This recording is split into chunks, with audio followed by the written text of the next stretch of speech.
ada pertanyaan lagi, apa yang dimaksud dengan gereja sebagai sakramen keselamatan? Gereja sebagai sakramen keselamatan. Jadi sakramen itu artinya apa nih? Masih ingat sakramen? Dari katanya saja, arti katanya. Sakral. Sakramen, bukan? Sakramen. Ya ada hubungannya dengan sakral, tapi di tanda ya. Jadi sakramen itu tanda lahiriah.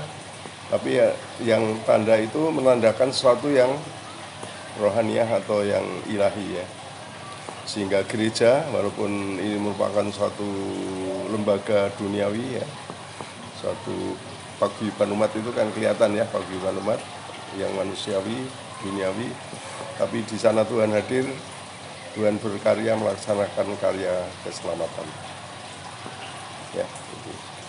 Jadi apa yang dilakukan gereja adalah juga sesuatu yang dikehendaki Tuhan, dan lewat karya pelayanan gereja Tuhan hadir dan menyampaikan berkat yang menyelamatkan. Nanti konkretnya nanti antara lain juga lewat 7 sakramen ya. Jadi gereja sebagai induk sakramen, lalu nanti ada 7 sakramen ya, sakramen baptis, sakramen apa, yang lain-lain ya. Ada 7 sakramen. Ya.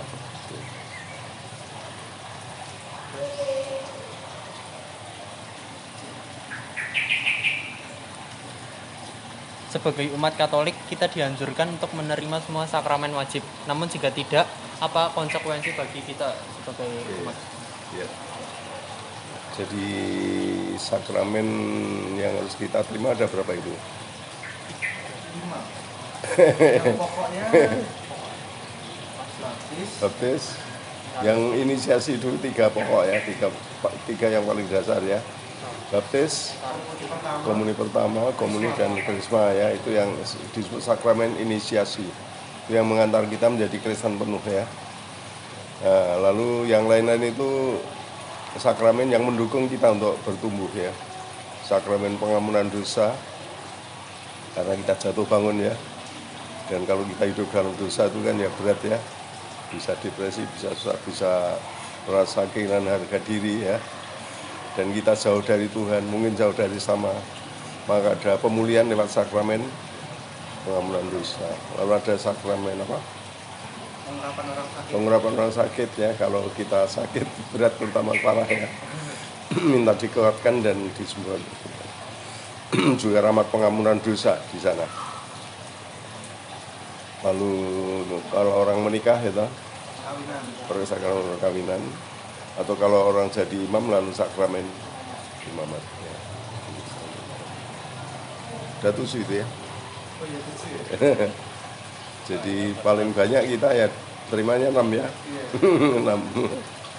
Kalau Romo udah ditabiskan lalu keluar lalu nikah, itu ya sulit untuk menerima sakramen perkawinan, kecuali kalau Paus memberi izin, tapi izinnya harus dari Paus ya, susah. Tapi ada juga yang dapat izinnya, karena masalah panggilannya dulu mungkin bisa dibebaskan oleh dinyatakan sah untuk keluar sebagai imam itu ya. Tapi umumnya ya kita hanya terima 6 saja ya. 6 sakramen. Tapi maksudnya untuk membawa kita pada pertumbuhan sebagai umat Kristen ya, supaya kita dekat dengan Tuhan, bersatu dengan Tuhan, supaya kita lalu juga bersaksi. Sakramen penguatan kan mengutus kita untuk bersaksi, untuk menjadi pelayan di tengah-tengah kehidupan bersama ya. Jadi sakramen yang intinya adalah mengutus kita ikut bertanggung jawab di dalam karya keselamatan, ikut bertanggung jawab dalam kehidupan bersama. Sakramen penguatan.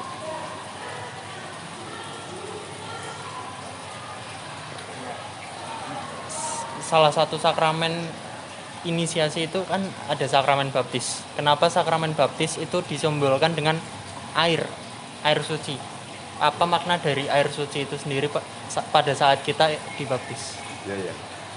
Jadi itu ada kaitannya dengan tradisi zaman dulu ya, di mana air itu lalu menjadi simbol rahmat yang mengalir ya, rahmat yang dialirkan. Dan di zaman Yesus waktu itu air itu seringkali atau pembaptisan dengan air itu lalu menjadi tanda pertobatan. Ya, tanda pertobatan. Itu yang dulu oleh Yohanes ya. Jadi pembaptisan dengan air itu sudah menjadi tradisi waktu itu.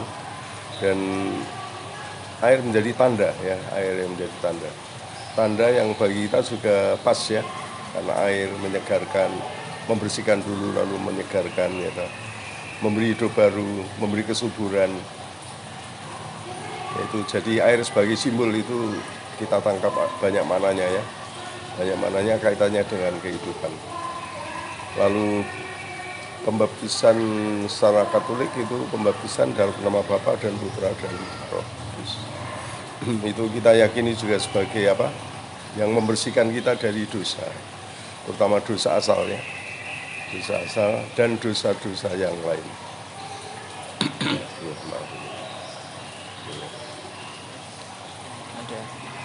Ini ada pertanyaan dari saya sendiri.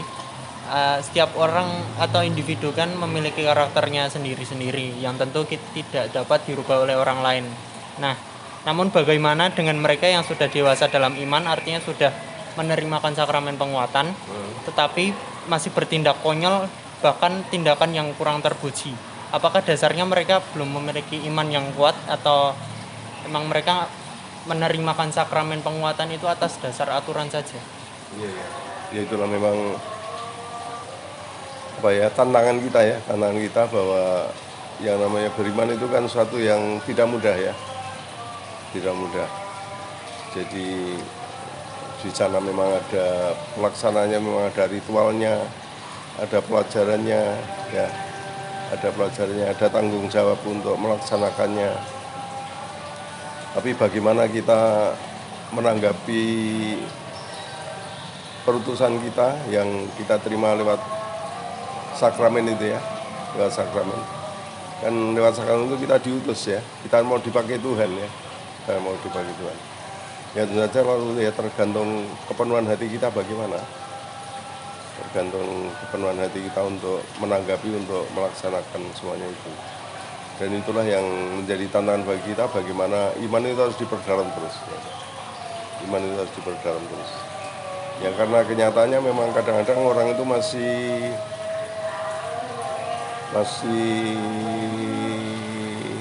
asik dengan dirinya sendiri, Terbawa ya tak? Kadang-kadang juga masih asik dengan hobi-hobinya yang barangkali atau kesenangan yang tidak benar ya tak? Kan banyak hal yang menyesatkan ya. Ya contoh konkret misalnya saja mabukan gitu. Konkret ya, mabuk-mabukan. Ada orang yang memang tidak bisa berhenti untuk tidak mabuk ya. Atau mungkin dengan pola hidup tertentu yang nggak benar ya, nggak benar. Ya misalnya lalu pergaulan bebas ya, pergaulan bebas. Jadi masih terpancang pada kelemahan-kelemahan manusiawi, dan itu mengurangi keteguhan hati kita untuk mengamalkan dan melaksanakan apa yang menjadi panggilan yang kita terima lewat sakramen itu. Maka kalau ada sakramen pengakuan dosa itu tadi, supaya kita sadar lalu disegarkan, tanggung jawab kita diperdalam ya, gitu.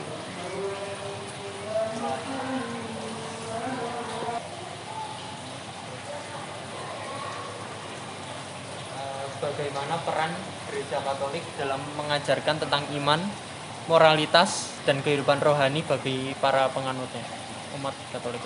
Ya. Ya. Untuk pendidikan iman kita memakai itu ya, sistemnya itu pembinaan iman secara berjenjang ya. Jadi diharapkan pembinaan itu dilaksanakan sejak anak-anak sampai dewasa ya. Kalau ada pendalaman iman anak, ada PIA ya, ada PIR, ada OMK, dan nanti ada pembinaan untuk orang dewasa ya. Jadi secara umum kita mengupayakan supaya pembinaan iman itu kita laksanakan secara berjenjang dan semuanya itu tertangani ya, tertangani. Maka lewat paroki-paroki kita mengupayakan hal itu ya, supaya pembinaan anak-anak juga diperhatikan, pembinaan remaja juga diperhatikan, pembinaan kaum muda diperhatikan, pembinaan keluarga-keluarga juga ya. Keluarga itu ada yang dalam kaitannya dengan persiapan perkawinan, tapi juga ada yang kaitannya dengan bina lanjut ya, bina lanjut. Bina lanjut bisa dalam bentuk rekoleksi atau retret ya, atau mungkin lewat kelompok-kelompok kategorial. Itu ada pasutris, untuk pasutri itu ada yang namanya pasutris, pasangan suami istri Kristen. Ada yang namanya marriage encounter, sarana-sarana untuk memperdalam penghayatan iman dan moralitas Kristiani dalam keluarga. Ya.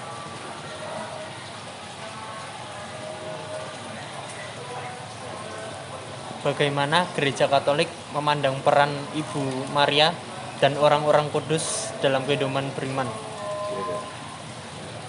Ya, Bunda Maria dan orang-orang kudus itu ya kita pandang sebagai, pertama sebagai orang yang sudah selesai tugasnya di dunia. Mereka adalah contoh bagi kita ya, contoh orang-orang yang menang dalam kehidupan, menang menghadapi tantangan-tantangan kehidupan, godaan-godaan ya. Mereka bisa menampakkan kesetiaan kepada Tuhan, kepenuhan hati di dalam pengabdian. Ya, mereka adalah orang-orang yang sukses dalam dalam mengabdikan diri pada Tuhan dan selamanya. Contoh. Dan kita percaya hidup yang demikian itulah yang dimuliakan oleh Tuhan dalam kehidupan kekal. Maka kehidupan Bunda Maria dan para kudus juga bagi kita merupakan gambaran itulah hidup mulia.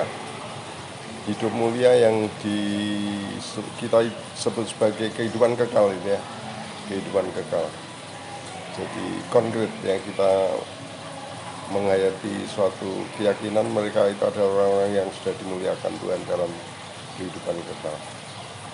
Dan kita juga mempunyai kepercayaan mereka juga menjadi pendoa bagi kita ya. Maka kalau ada kebiasaan dalam Gereja Katolik, orang itu mempunyai santo-santa pelindung ya, santo-santa pelindung, karena kita percaya, kita bernaung pada mereka, kita minta dukungan doa dari mereka, dari surga ya. Karena orang yang dekat dengan Tuhan itu pasti juga menjadi berkat untuk kita ya. Namanya dekat dengan Tuhan. Di dunia pun kalau kita dekat dengan Tuhan juga menjadi berkat untuk keluarga dan orang-orang lain ya.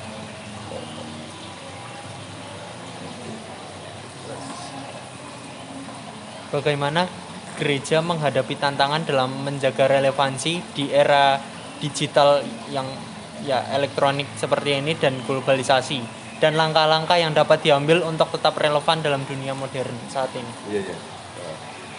Ya, kalau konkretnya bagi kami para Romo misalnya, ya para Romo ya harus belajar terus ya, harus imannya harus disegarkan terus, pandangan wawasan teologinya harus disegarkan terus ya.